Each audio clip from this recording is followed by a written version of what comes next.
రంగారెడ్డి జిల్లా తుర్కయంజాల మున్సిపాలిటీ పరిధిలో మహోనియా హాస్పిటల్ను మాజీ మంత్రి డీకే అరుణ తుర్కయంజాల మున్సిపల్ చైర్పర్సన్ మల్రెడ్డి అనురాధ రామరెడ్డి ప్రారంభించారు.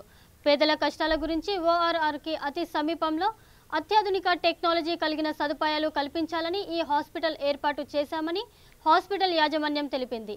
ఈ కార్యక్రమంలో హాస్పిటల్ యాజమాన్యం పార్థురెడ్డి, డాక్టర్ విజేందర్ రెడ్డి, భాస్కర్ పాల్గొన్నారు.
హాస్పిటల్ పెట్టడం జరిగింది.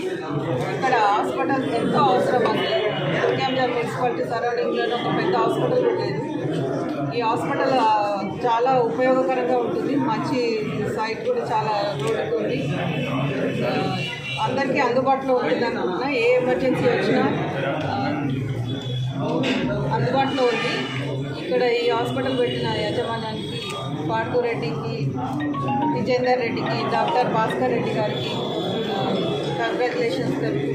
ఈ హాస్పిటల్లో మా మున్సిపాలిటీ ప్రజలకి ప్రతి క్షణం అన్ని ఇంట్లో 24 hours అందుబాటులో ఉండాల్సిందిగా కోరుతున్నాం. మనం ఓఆర్ఆర్కి దగ్గరగా ఉండాలని మనం ఎందుకు స్టార్ట్ చేసినామంటే చాలా కేసెస్ అంటే ఆర్టీ హెడ్ ఇంజరీ కేసెస్ అలాంటి చాలా కేసెస్ ఇంత దూరం వచ్చేసి ఓఆర్ఆర్ దగ్గర కానీ అక్కడ వచ్చి డెత్ అవుతున్నాయి చాలా కేసెస్. సో అలాంటి కేసెస్ ఏమైనా మనం సేవ్ చేయాలనే దృక్పథంతో మనం చాలా అన్ని వసతులు అంటే వెంటిలేటర్స్ కానీ ఏదైనా కానీ సో అన్ని ఎక్విప్మెంట్తో సహా మనం ఇక్కడ హాస్పిటల్ ఓపెన్ చేయబడింది. సో ఓఆర్ఆర్ దగ్గర ఒక 75 బెడ్డెడ్ హాస్పిటల్ అన్ని వసతులు అంటే ఆరోగ్యశ్రీ కానీ ఎవ్రీథింగ్ ప్రతిదీ తీసుకొచ్చి పేదలకు ఎంతో కొంత మేలు చేయాలనే దాంతో తక్కువ ఖర్చుతో వాళ్ళకి ఎంతో కొంత హెల్ప్ చేయాలని చెప్పేసి ఒక హెడ్ ఇంజరీ కేసు వచ్చిందనుకోండి, సపోజ్ ఒక ప్రైవేట్ హాస్పిటల్కి వెళ్తే 5 లక్షలు 6 లక్షలు అంత కాకుండా మనం తక్కువలో అన్ని ఈహెచ్ఎస్ కార్డ్స్ కానీ ఎవ్రీథింగ్ అంటే ఐసీయూ 12 బెడ్డెడ్ ఐసీయూ ఉంటుంది. సో క్యాజువాలిటీ ఎవ్రీథింగ్ అన్ని రూమ్స్ సిటీ స్కాన్ కూడా ఉంటుంది ఇక్కడ. సో మనం ఆ దృక్పథంతో మనం ఇక్కడ ఓపెన్ చేయడం జరిగింది. ఇక్కడ హెల్త్ ఇన్సూరెన్స్ కూడా పనిచేస్తుంటాయి. హెల్త్ ఇన్సూరెన్సెస్ ఈహెచ్ఎస్ ఆరోగ్యశ్రీ కూడా మనకు అన్ని విధాలా ఓకే అంటే ఆరోగ్యశ్రీ కూడా తీసుకొచ్చి సో దాంట్లో కవర్ అవుతాయి. ఈ హెడ్ ఇంజరీ కేసులు కానీ ఇలాంటి పేదవాళ్ళకి పాపం వాళ్ళకి 5 లక్షలు 6 లక్షలు పెట్టుకోవాలంటే ఎవరికైనా ఇబ్బంది సడన్గా పెట్టుకోవాలన్నా. సో అందువరకు వాళ్ళకి ఎంతో కొంత హెల్ప్ చేద్దామని అన్ని ఇన్సూరెన్స్లతో పాటు మనం చేద్దామనే దాంతో మనం ఒక 75 బెడ్డెడ్ 100 బెడ్డెడ్ హాస్పిటల్ ఇక్కడ ఓపెన్ చేయడం అంటే వచ్చే ఇన్సూరెన్స్లో కానీ దాంట్లో కానీ అన్నీ వర్తిస్తాయి. హాస్పిటల్స్ చాలా దానికోసమే మనం అనేది అన్నట్టు. సో అన్ని క్వాలిటీతో తక్కువ ఖర్చుతో అయ్యేలాగా మనం అవన్నీ డిస్ప్లే చేస్తాం. మనం ఎంత అమౌంట్ ఐసీయూ ఎంత ఏంటిది అంటే కార్పొరేట్ సెటప్ లాగా కాకుండా కార్పొరేట్ లాంటి వైద్యాన్ని అందించడానికి తక్కువ ఖర్చుతో మనం అంతా డిస్ప్లే చేస్తాం అదంతా.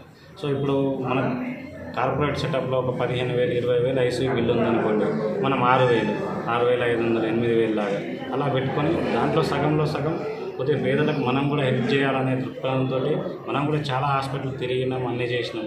సో పాపం చాలామంది పేషెంట్స్ కూడా సేవ్ కాకుండా అలా కాకుండా డబ్బు లేకుండా ఇబ్బంది పడుతున్న వాళ్ళు ఉంటారు. కాబట్టి దాంట్లో సగం అమౌంట్ని మనం చేసుకొని చేద్దామనే దృక్పథంతో మనం స్టార్ట్ చేసినాం. రింగ్ రోడ్కి దగ్గరలో మనకు 75 బెడ్డెడ్ హాస్పిటల్ అన్ని వసతులతోటి ట్రామా అండ్ న్యూరో ఎలాంటి సీరియస్ కేసులైనా హెడ్ ఇంజరీ కేసులు ఏదైనా మనం అన్ని సౌకర్యాలతో అందరు డాక్టర్లు అవైలబిలిటీ ఉంటుంది. సో ఈరోజు మనం డీకే అన్న గారు ప్రారంభించడం జరిగింది.